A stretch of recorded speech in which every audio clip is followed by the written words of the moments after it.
nyime pacho ka indiko machielo ng'we kinda mar lewa safari rally menachiel kuom ng'we madongo ma pacho ka biro timore chengeso e kar rito lee bunge ma Lewa Conservancy medore counties ma Isiolo. Kaka jafambo marwa James Opondo lero, omenda michoko itiyo godo e chwalo dongruok ne oganda mayudore e alwora ma Lewa.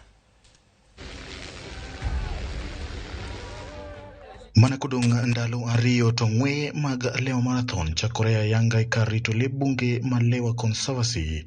Ikruok dhi nyime ka lee bunge koro rito welo ma biro bedo tielo mar 23 mag tukegi nyaka ne chakgi ka omenda mayudore itiyo godo mar konyo oganda manitiere e alwora ma Lewa. Maneja mar somo e kar rito lee bunge ma Lewa Piroti Kinoti lero ni omenda michoko osebedo ka konyo chwalo somb nyithindo mayudore e sikunde 27 e counties adek mag Isiolo, Meru kaachiel gi Laikipia. The Lewa Safari Marathon is very, very important to the communities here.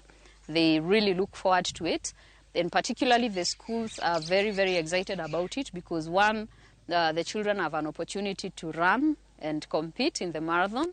So we have 4 children from each school participating in the marathon. In total, like this year, we are going to have 120 kids that will be running the marathon.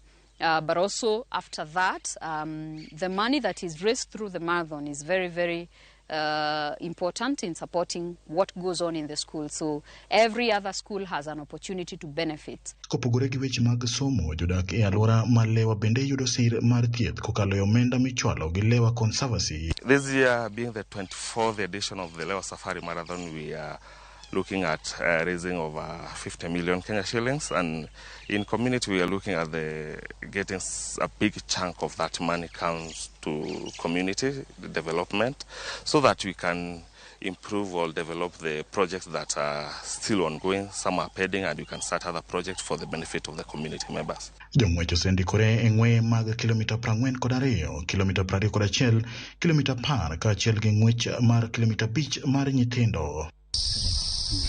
James Opondo, Ramogi TV, Lewa Conservancy, County ma Isiolo.